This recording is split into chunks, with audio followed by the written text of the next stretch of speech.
Win at Work and Life with Nikki Bush is the podcast where you and I explore what it means to win at both work and life.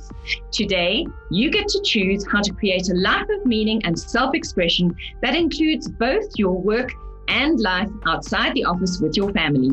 In this episode, I'll be talking to Abdullah Verachia about how to break disruption down beyond the noise. Abdullah Verachia is the CEO of The Strategists, where he assists companies and organizations to craft competitive future strategies. He's also senior faculty at Gibbs, the Gordon Institute of Business Science, the program director of the Harvard Senior Executive Program for Africa at Gibbs, and co-founder of DigiCars, a disruptor in the motor industry. And as they say in the infomercials, that's not all. Yesterday, he added that he's currently doing the Harvard General Management Program and also his PhD in the area of strategy and dynamic capabilities, to which I responded in my WhatsApp message, "Good grief, and remind me you are married with 2 children, and what are their ages?" And he responded, "Ha ha ha, 3 kids, 8, 6, and 4. Now, I've known Abdullah since I think he only had 2 children who were very, very young. So now it's 3. And I then commented, "Crazy man," to which he said, "It's amazing how flexibility allows you to do so much. You know this, Nikki." So welcome, Abdullah. It's fabulous to have you on the show. Thanks, Nikki. It's an absolute pleasure to always spend time with you and to be part of this podcast. I'm really looking forward to our conversation together. Fantastic. So the year 2020 can be classified as the most disruptive in the last 50 years. And there are so many things I'd like to chat to you about. And perhaps maybe let's kick off with, what do you mean by breaking disruption down beyond the noise? Oh, I think it's a fascinating question. And, I often say that we and many parts of the world have become so enamored by the daily headlines in the newspaper, or what we read about, or what we see on the television, that we don't really get the opportunity to step away from the day-to-day noise and understand the macro picture. What are some of the big trends that are shifting the global economy, that are shifting in terms of industries, but also shifting the way in which we live and the way we connect to each other and the way in which we relate to one another? And so for me, a big component is to be able to demystify this concept of disruption. One, because many people often misunderstand disruption as technology change. Yes, technology is a subset, an element, an enabler in terms of some of the changes that we see. But the reality is that the world that we're living in is going through a significant amount of this overused word called VUCA, a world of volatility, uncertainty, complexity, and ambiguity. And interestingly, when I was doing research for my book, I figured that this word was actually started by the US military to give an explanation in terms of some of the worlds that they find themselves in terms of volatility and uncertainty. And so I think it's important for us to be able to look beyond the noise of disruption and understand what are the elements that come to the fore. I think the first, and maybe let's look at the last 10 to 15 years, and then we'll get to COVID. The first is, if you look at the last 10 to 15 years, and I'm sure in your daily life as a listener on this podcast, you probably as an individual or somebody in your family or somebody in your circle of friends or community, you would know people who have become a lot more accustomed to international travel. And the question is why? It's because the cost of international travel has come down, and the interconnectedness of countries have come much more closer together. The best way to be able to explain this is how a virus that at one stage was in a province, Wuhan, that we're all now familiar with in China, all of a sudden in a short space of 4 to 6 weeks became a global crisis because of the network effects, because we're so interconnected.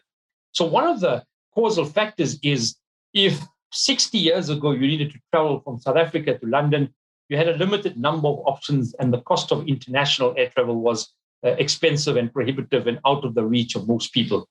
Today, it's available for most individuals, and the world has become so much more interconnected. A second is the advent of the internet and the accelerated access to information for most people around the world. So if you think back to the 90s and you had a chat function, you'd be using something called Microsoft, or I think it was Merck back in the day, and your connectivity was limited to be able to connect on that very old archaic GPRS system. Today, we all have become accustomed to WhatsApp as a primary means of communication. In fact, WhatsApp has a deeper impact in communication. If I open somebody's WhatsApp and they get 2 blue ticks and I don't reply, they get emotional and feelings, and all of these things, right? But we're starting to realize that the world has opened up and democratized information. Previously, if you needed information, to go to the Encyclopedia Britannica if your parents had the affordability to have it. Today, at the touch of a button, my 4-year-old boy is able to ask Siri for information that he or she wants, and it's almost instantaneous. And he's actually taught me how to use elements of Siri. So the second is the accelerated digitization of the world. The third, which is particularly important, is the fact that we're starting to see much more interrelationships between countries. What I mean by that is an increase in terms of trade and investment. And that means that we all of a sudden have access to the same type of products and goods and services. And one of the examples I give to explain this is when Apple launches a new product, almost instantaneously in various countries around the world, they have a global launch and it becomes available. So go back to the 90s. Back in the day, if you needed to get a product, you'd have to travel to London and you'd come back with all of the goodies in your bag and you'd show it to your family. And now we get it everywhere, right? So that's the third, is the easy access to goods and services. The fourth for me in terms of disruption, and I'm going to come to COVID now, is the increased level of competition. So back to the 90s again, and I was very young at the time, Nikki, but I'll share some of what I remember. If you had to go for dinner in the 90s, you'd be able to go to the Wimpy, the Spur, or the Mike's Kitchen. Today, if you have to go for dinner, you actually don't go for dinner. You order it on your Uber Eats app, and you're actually very lazy to get off your couch to go to the front door to actually go and get it because there's increased competition. There are thousands of restaurants available to you, and consumers are spoiled for choice. And that's had a cognitive impact in terms of competitiveness. And then lastly, and perhaps most importantly, I think, is the fact that before, the dogma in education was that you study until the age of 23, 24, 25, and then you work for the rest of your life. Today, and your introduction was particularly interesting because I took a decision to do the Harvard GMP because I love lifelong learning. I think the world we're in changes and evolves so quickly and so rapidly that we've got to be learning all the time, formally and informally.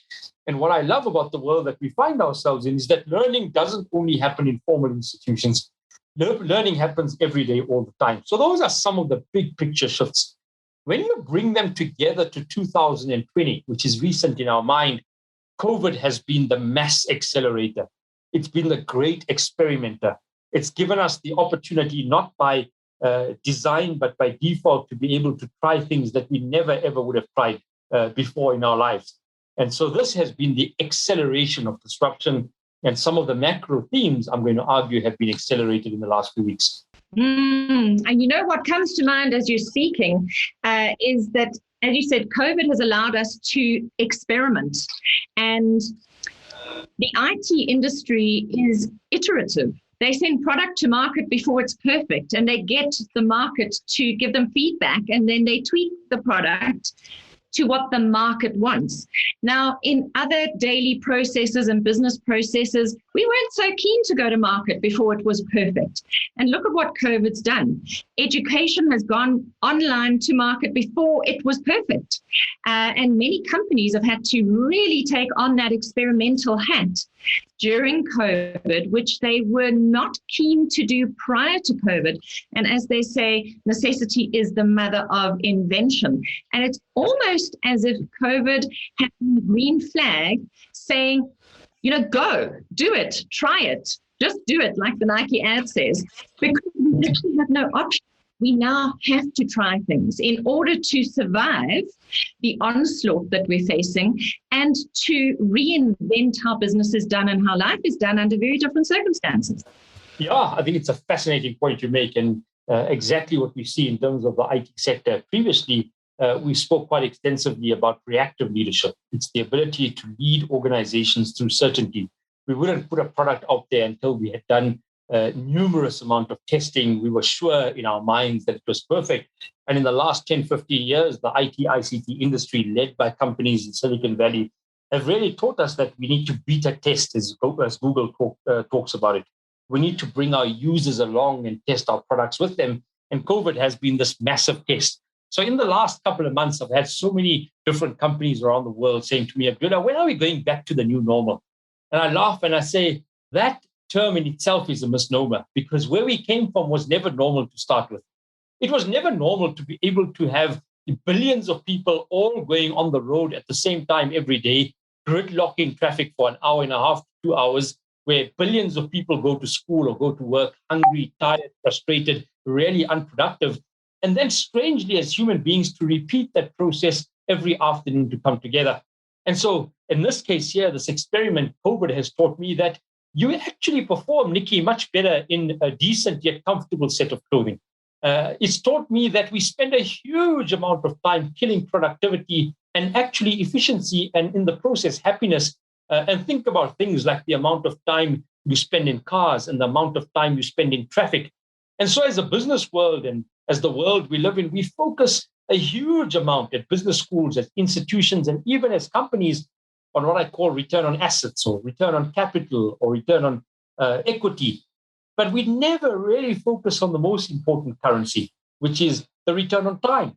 We all have a finite amount of time, and we never really get the opportunity to be able to look at how do we become much more productive and get that return on time. And for me, COVID has been a great experiment in terms of looking at how do we become much more productive.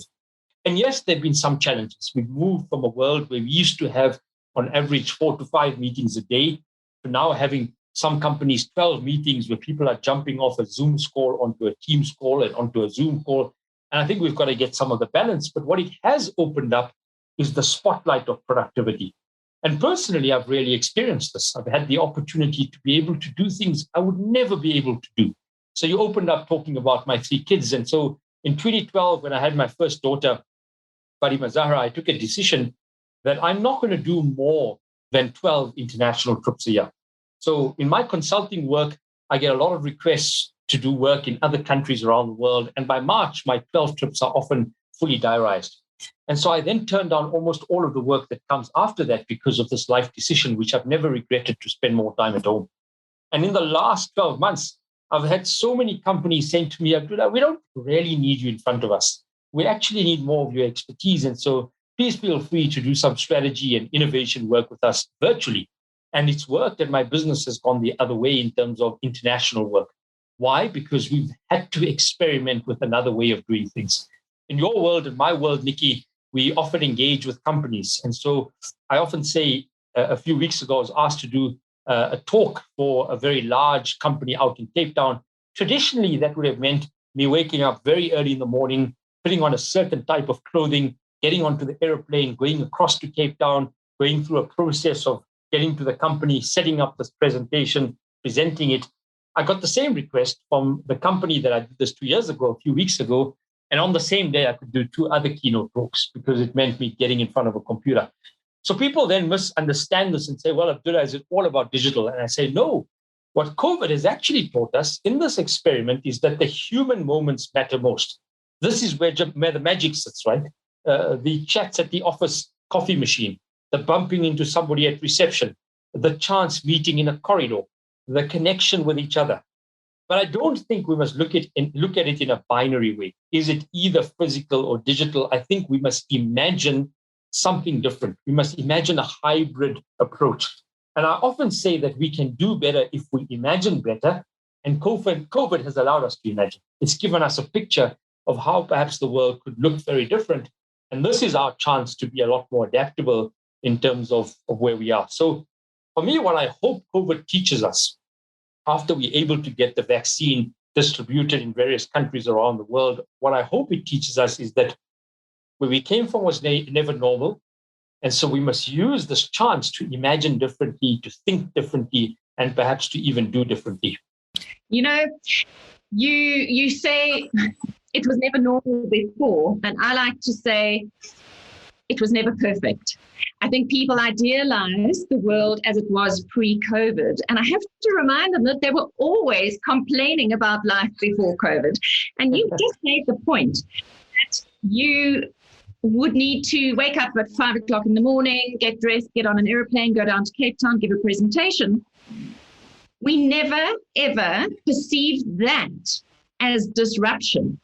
And it was a form of disruption of your time, your family, your quality of life, etc. Not to say that you wouldn't travel for your clients, but as you said, there could be a better way, a hybrid way. And what I love about, I think, being the age I am, which is just the other side of 50, is that I have a lot of relationships that were formed pre-digital, like my relationship with you. We've met face to face. And I think that if one can have the odd face-to-face meeting, the rest you can do virtually, because if you build a level of trust, and it's not that you can't build trust virtually, you can. But I think we are multisensory human beings. We get a real sense of someone when we're with them in the same space. And if it is possible to have a face-to-face with someone, I think that is first prize. But if it isn't, we've worked out that we can still do business. We can still be in business. I mean, people get married having actually met each other online these days. It's a proportion of people. Look, I don't know what the stats are of how long you stay together, but even in the real world, those stats are pretty poor. So it can't be much worse than that. But very interesting that I think there's that word assumptions, that we have made assumptions about how life should be, how work should be done. And COVID has given us that breathing room, that opportunity to step back, to take a breath and go, we want to continue that way. Yeah, I think 100%, Nikki. I think you've got it spot on in terms of COVID has given us a chance to be able to reset some of that dogma, some of the ways we've done things. And for me, yeah, I think you're right. It wasn't perfect, but there are elements that we want to take in and weave into where we are at the moment. And for me, it does come down to this challenge or this provocation for all of us as parents. How do we start to think about ways in which we educate our young children, so that we're not reliant only on a formal education system that's often, let me be honest with you, quite rote learning in its orientation. And we haven't really changed the nature. It's the one sector that really hasn't been disrupted is education. We teach young kids in terms of being able to take information and then to get it into themselves. And if they can regurgitate it in June and November, then they do particularly well. And I've got 3 young kids, and all of them think and learn in different ways. Some of them are multi-sensory learners. My eldest daughter is a romantic out and out. She loves writing poetry about how she learns. And because I'm vested in this, I've taken a keen interest in understanding it. But the reality is, with 40 or 30 kids in a class, it's very difficult to be able to start to think about different learning styles, different learning methodologies, ways in which we think. And that starts to limit our ability to truly leverage the potential of people in our society. So for me, we've got to think about how we educate as teachers, but also as parents. The second is, how do we run our institutions? If you are an executive running a company, you're the head of human capital, or you're looking after a certain division, or you're working in an organization, how do you start to enable your team to come back with this culture of ways in which we're going to do work differently? How do we, as you say, create a culture of experimentation and innovation, where we're willing to give people the opportunity to try new things, to give another way of looking at the world? And I often say that if the environment changes, so too must the choices that we take as companies. And the reality is that the environment has fundamentally shifted. And I often use this analogy that the canvas in which we're painting on, or canvas on which we're painting on, is very different. And if the canvas is different, then we need at least a new combination of colors to be able to paint on that canvas. And if we have a new canvas and we need a new combination of colors, then without a doubt, we as painters, myself and yourself and all our listeners today, need a new set of skills, or at least an augmented set of skills, to be able to paint on that canvas. And so people often say to me, Abdullah, does that mean that I've got to go and do a course now? And I said, well, maybe that will help you, but it does mean that you must become more curious about the world. You've got to become curious about how things work, how the world operates. I love talking to kids because they see the world through a whole new set of eyes. They're inherently curious. They ask questions all the time, and we lose this essence in the world of work. So speak to kids, speak to older people who have lived through 3 or 4 generations and understand their view of the world. Go to new places every weekend in Gauteng or South Africa or anywhere in the world that you are from. Drive new routes to work. I mean, we pass the same billboards, pass the same people every day and expect a different set of results. So I think it's about building this curiosity mindset around learning, around thinking, around reflecting, and making that a big component, because it's the thinkers that have been able to move us in terms of new companies, new organizations, new education institutions, and new ways of thinking. So I think that's for me sacrosanct. The second component is that COVID has also opened the fault lines of the deep inequality in our society. So I've come to realize that there are many, many people in our society, in the country I live in, but many other countries, who were deeply affected by lockdown, even though they were employed. So we're not talking of people who are unemployed, which is a significant challenge already, but people who are employed but dependent on a daily income to feed their family and to sustain themselves. And the moment you close down for 21 days, you lose the ability to feed your family for 21 days. And we opened up a food crisis in the world. And so for me, part of what we've got to reimagine also is, how do we create more equality? How do we create more inclusion? How do we start to create new opportunities in this world? And there's some exciting parts, right? Both you and I are what we would call gig economy workers. We do work for different companies. Today, I would be with a bank, tomorrow with a mining company, on another day with somebody in New York doing some work for somebody in the tech space. And that's typically what we would call flexible working in a gig economy space. It means that there's so many opportunities to start to integrate more of this. And human beings are yearning for flexibility in the workplace. I came across a beautiful company that does some interesting work with their call center operations. They were inundated and they couldn't keep up because they had a massive fixed cost. And so what they did was they asked for stay-at-home parents, moms or dads who took the decision to stay at home. And they said, you can sign on to our platform. And how it would work is, when somebody calls the call center and you signed in, you can answer the call. So as you call into this call center, it rings across thousands of phones across the world or across the country. And if you answer, you obviously get monetized for that answering call. And they found that the stay-at-home parents are so much more engaged, because when they do sign in, they're available and they want to connect. But it's also given them something to do. So that's what we need. We need thinkers who think alternative in the world we live in. Yeah, I love that example, because it really does show flexibility in the workplace and a different kind of mindset, and being okay with buying 10 minutes or 15 or 20 minutes of somebody's time as and when they're available, as opposed to buying their whole day or their whole month. And I think, so much of what you've spoken about highlights two real things for me. And the one is, you mentioned human resources, the return on assets, capital and equity. And I think that the HR playbook is going to be significantly rewritten through this COVID crisis. And it's needed rewriting for many, many years. It was not written to be supportive of families. It was written for profit.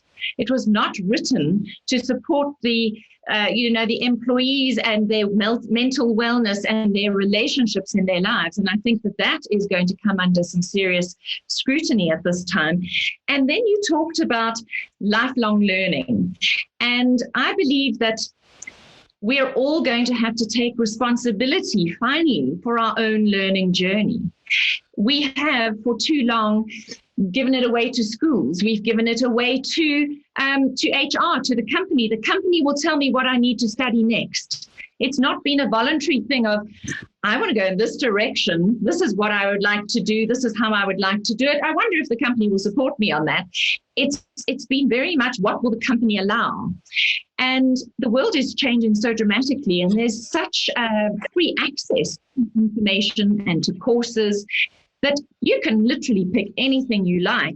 And a company, a boss, would really actually like to know that you are in charge of your own learning journey, that you have this internal locus of control, this self-motivating,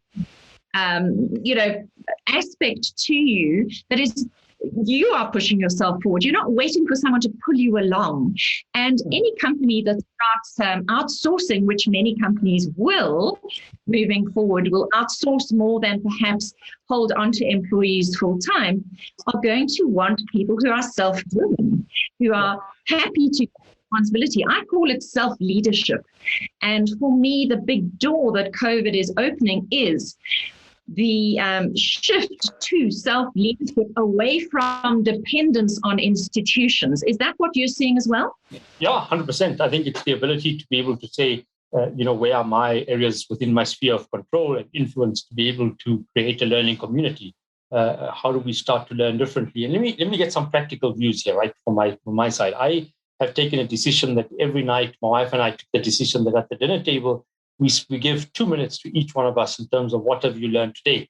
And once it becomes a discipline, it's been great. And we don't frame it in that way, what have we learned? It's just been, what's interesting. And actually, Nikki, in the beginning of lockdown, I listened to you doing a podcast, and I took something out of there. What is your sweet and sour?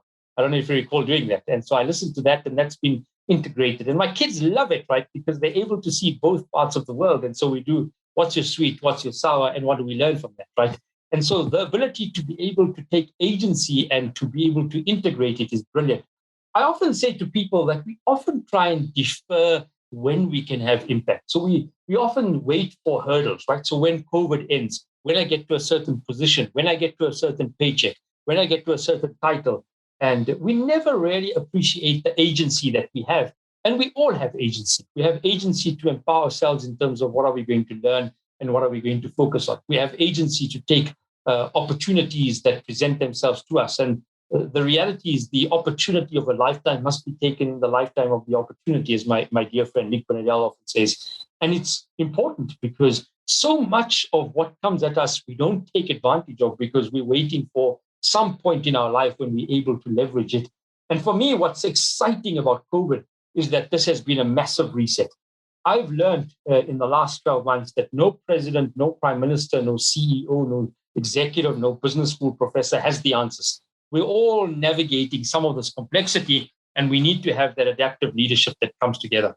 The second thing that I've learned in the last 12 months is that digital is fantastic, but actually it needs to be better regulated in our workspaces, in our homes, because we've come to this view that the screen has all of the answers. And we must appreciate that the screen has some answers, and Google does have some views, but it's all historical. In order to build the information that Google needs in the future, we need people who go out there and chart new territories. And so we've got to self-regulate. We've got to create spaces where people leave the comforts of their walls and actually go out and engage more. That brings me to the third point. I think we must be a lot more empathetic. We've got to appreciate that we all have limited lived experiences. And so you've got to step into the shoes of other people and understand their context better. And the magic of living in the world we're in is that so many people come with so much of different sprinkles that they want to put into that recipe, that if you take the time to go and appreciate other cultures and other people and other sectors and other parts of our countries or the world, that becomes the global university, the university of understanding different cultures and people through empathy. The fourth element for me, which is something I try and do relentlessly, is I found that with COVID, so many people have been running a race for the last 12 months, and they've been relentlessly running on this treadmill that they haven't taken the chance to actually get off the treadmill and to breathe and to look at the world beyond this performance zone, as we always call it. And the reality is that you're less valuable to your company or to your family or to your organization if you're performing at 50%. You have to recharge your abilities and give yourself time to feed your own soul.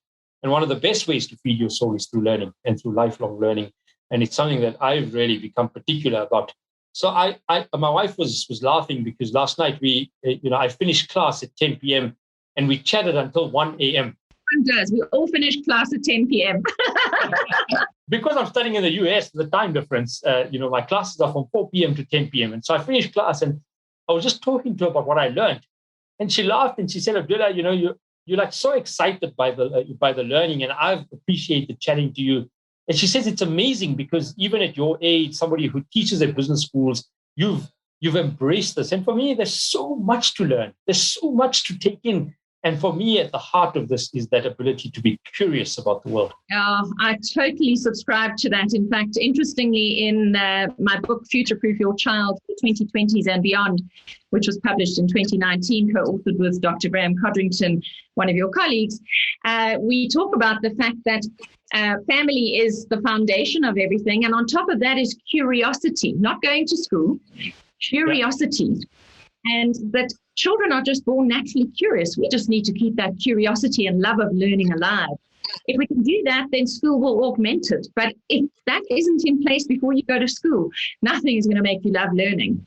And it is so wonderful to speak to somebody who's so fascinated by the learning process and so invested in learning more. And I'm of the same mind as well. Life is one long adventure. It's the school of life. It's not only learning that happens between the pages of books or on a screen. We actually acquire so much intelligence and so much knowledge just by interacting with the world and each other. And as you've said, we have to have, it's not an either or world, it's an and both world. We have to have the digital because that is the portal to just about everything, but we have to augment it with regular interaction with real human beings, really reminding us that we are human. Before we end off, Abdullah, there's something I'd like to ask you, and you might have already answered it, but maybe you can paraphrase. You talk about the need for intellectual humility. Intellectual humility. Can you just expand on that a little bit and how that refers to or relates to leadership of a business as well as self-leadership? Yeah, it's a fascinating concept. And it's actually something that I picked up from Professor Donsal, who wrote in the MIT piece in 2007 that we have to go through what he calls the strategy loop. And it's something I do a lot of work in my strategy work with, where he argues that organizations and even individuals have to go through 4 distinct but interrelated areas. He says, firstly, you must start by making sense as to what's going on beyond your industry, beyond your lived experience, beyond your company, beyond the colors of your company. Understand politics and economics and the technological shifts and the social world and the demographic type of society that we live in. And so he says that people don't like making sense because it requires you to be a lot more open to not knowing all of the answers. And so he says, go out and make sense as a team. He says making sense is great because it allows you to be a lot more better equipped making choices. And strategy, in effect, is that. It's about the ability to look at this environment and then to say, what type of choices are we going to make? And one of the difficulties in strategy is that people are not willing to make trade-offs. They're not willing to take some tough decisions as to say, what are we going to stop doing? And I want you to think about this in your personal life as well as somebody listening in today. What are you going to stop doing? Because we try and be everything to everybody, and sometimes we've got to make some of these trade-offs that are necessary.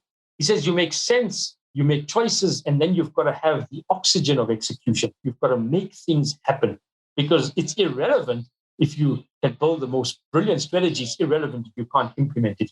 And then finally, and the part that I love is he says you've got to make sure that you have the ability to make revisions. And that's where he talks about intellectual humility. He says you must have the intellectual humility to appreciate that you're not going to get everything right. You've got to sense the anomalies early on, and you've got to have the ability to be more adaptable. So I want you as listeners today to think about what happened in March 2020. You got knocked by this lockdown in any country you're in. And for all of us, it was surreal, right? You probably ended up playing board games or baking banana bread, and it was weird. And you thought to yourself, what am I going to do? How am I going to work? How is the world going to come back to normality?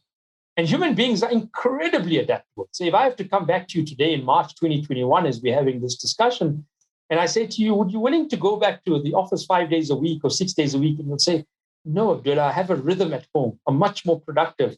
I want to go to the office, but not all the time. What has happened? You've just adopted. You've adopted a new way of doing things.